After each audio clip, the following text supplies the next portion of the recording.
Welcome to This Podcast is Making Me Thirsty, the number one destination for Seinfeld fans. This is Two Up and Two Down. Here's our producer, Chris, to start us off.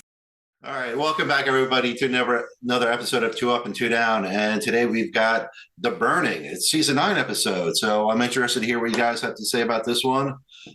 Chris, let's start with you. What's your first up? Yeah, The Burning season 9. You know the drill. I got to find 2 positive things about this show and 2 negatives. Believe it or not, folks, this was the 6th to last episode ever, Seinfeld history, right? Almost 31 million watched this. Jen Crittenden penned episode. I'm going to go, it's kind of one of my, believe it's season 9, but it's one of my favorites, Jerry's of all time. Guest star Sophie, Cindy Ann Buell, beautiful. She was doing the whole, hey, it's me. Jerry returns the favor, and she says, Rafe? And then Jerry does the Rafe voice. Hey, what's going on? I love it. I mean, I don't know, it gets me every time. The silly voice, and then obviously the whole, I'm scared to tell the tractor story, and then Rafe, oh yeah, tractor story. And then just, hangs up in a panic, the whole thing. Loved it. That's my first up. All right, yeah, good one there. Tony, over to you. What's your first up?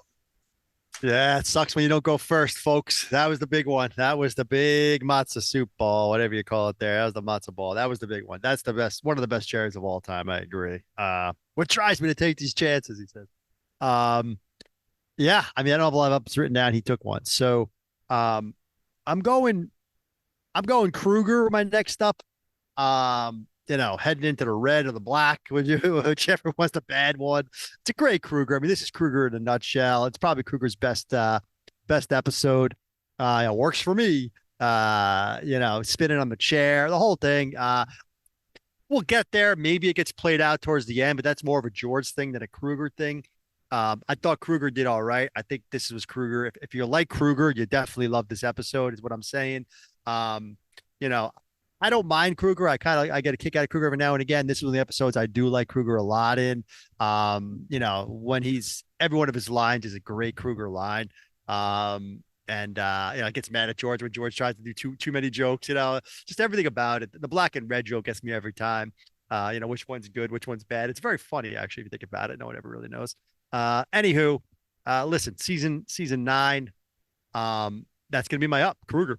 All right, thanks. Nice shout out to Kruger there. All right, Chris, back to you. What's your second up? Yeah, I enjoyed Kruger in those team meetings. Hey, listen, I've been in a million of them when the numbers don't look good, and jokes help. So it's always kind of good to have a funny boss, and it's rare, but Kruger's one of them for sure. For me, I'm gonna go. I'm tying back into the tractor story here. I kind of I kind of like the ending. Friend of the show, Mickey, when they come in and they're talking about gonorrhea. I mean, again, it is season 8 and 9, cartoonish, but it's Mickey was there. Mickey's been there a long time, and we're loyal to Mickey. And I think he was great. I just love the camaraderie with him and Kramer.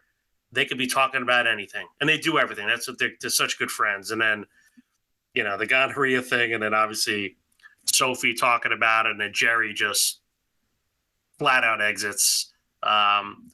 Solid ending to a show. It wasn't what we're accustomed to in season 8 and 9, where we see some of these bizarre endings. I think it was just smart. We got to the heart of the tractor story finally.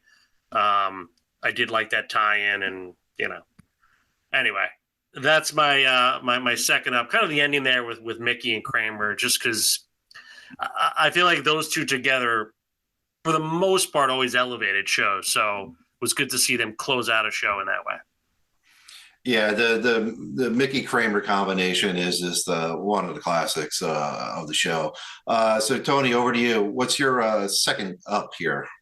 Yeah, true to season 9 form. I gave Kruger. O'Hara gives a little Mickey. I'm gonna go Putty with my second up.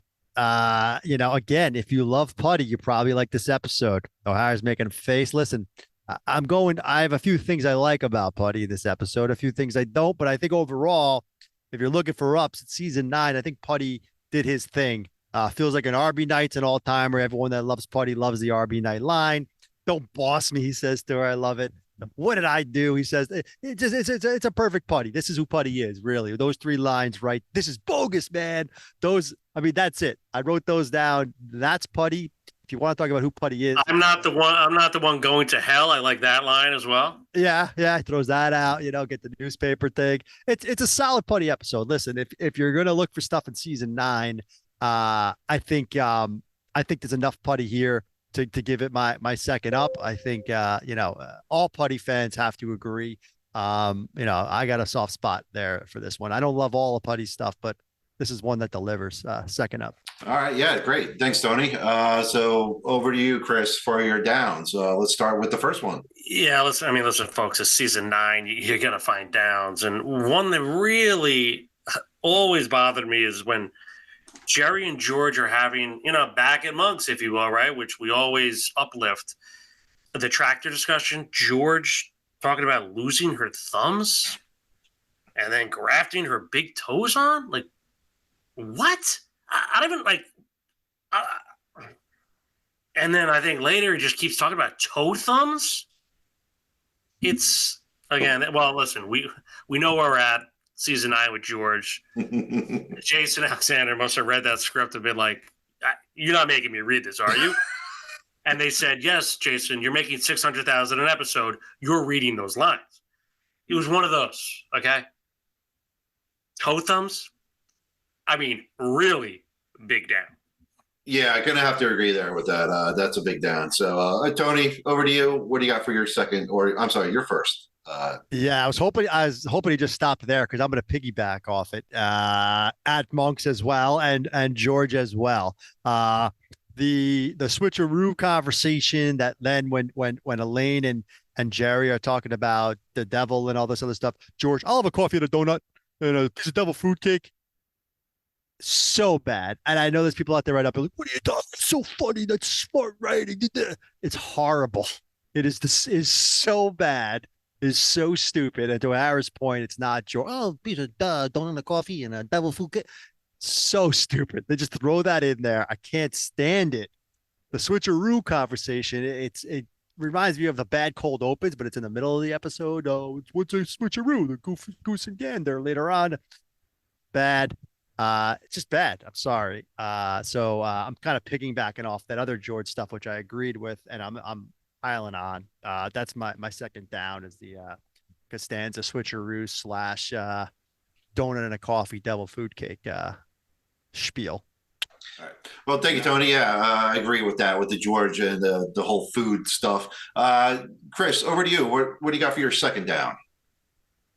Yeah, that was a great kind of pile on, if you will.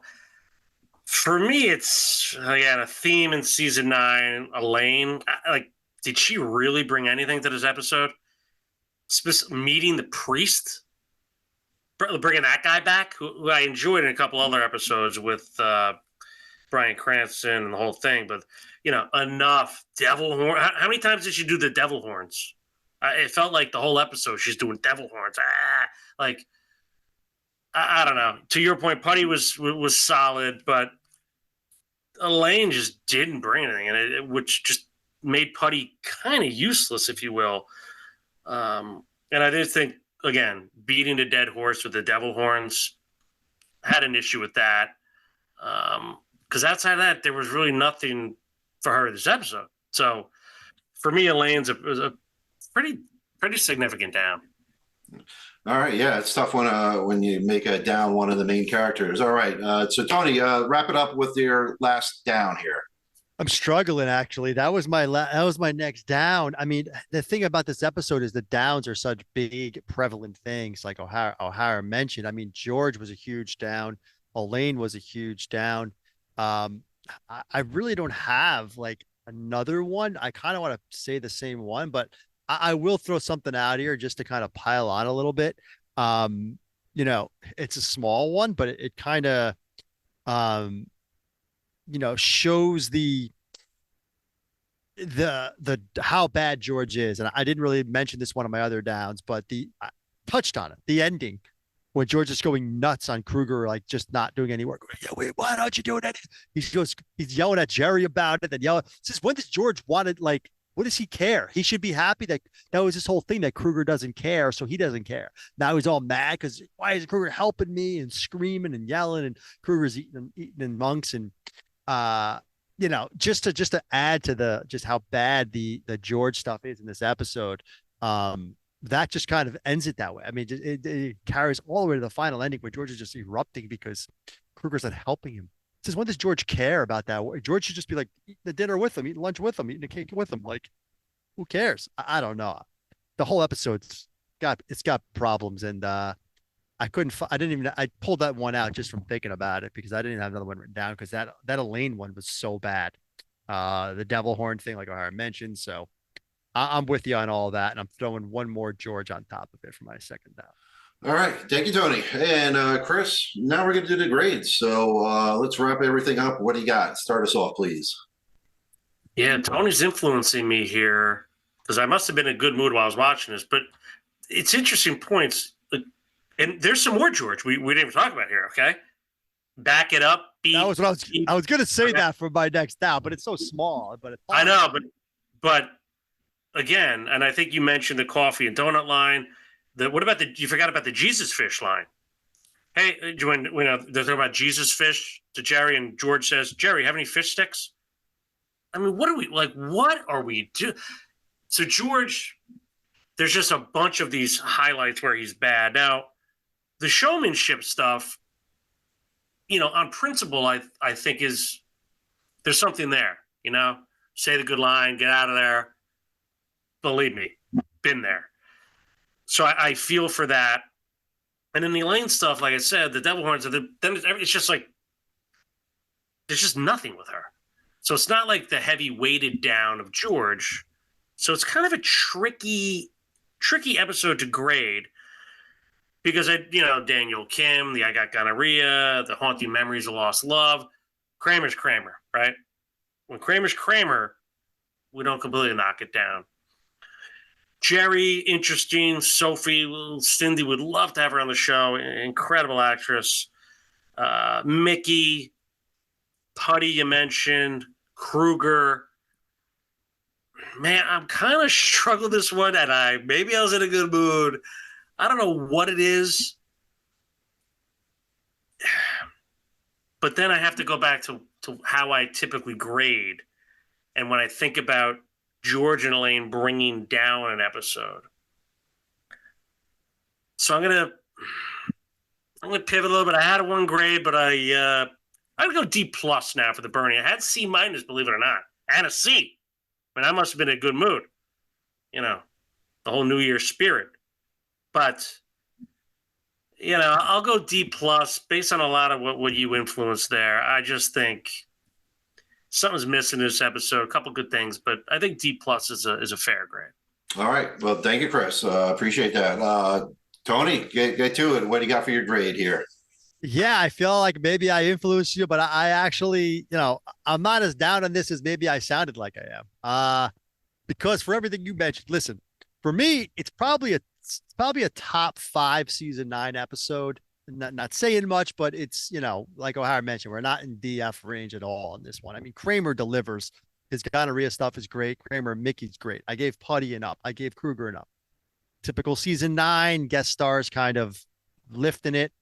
That old woman, she's just a liar and a bit of a tramp. I always like that line talking about, the hip musicians with their complicated shoes.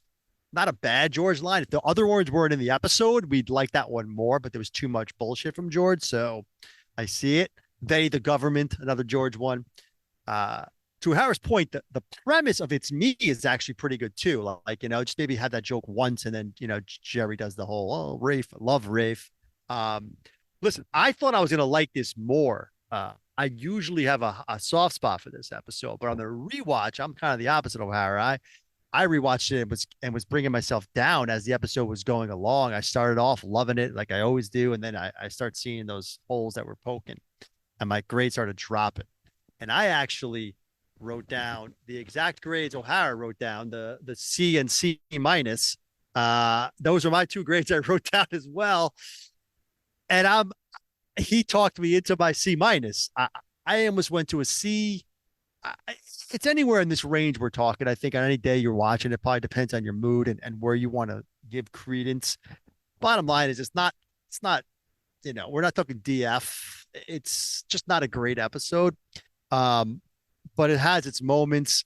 I got a soft spot for Mickey, like O'Hara said, and I'll go C minus for The Burning. I'll throw a bit of a bone. It's that's where it's going to land. It's a little bit below average. Season 9. What else? What else can you say about it? That's my grade. C minus.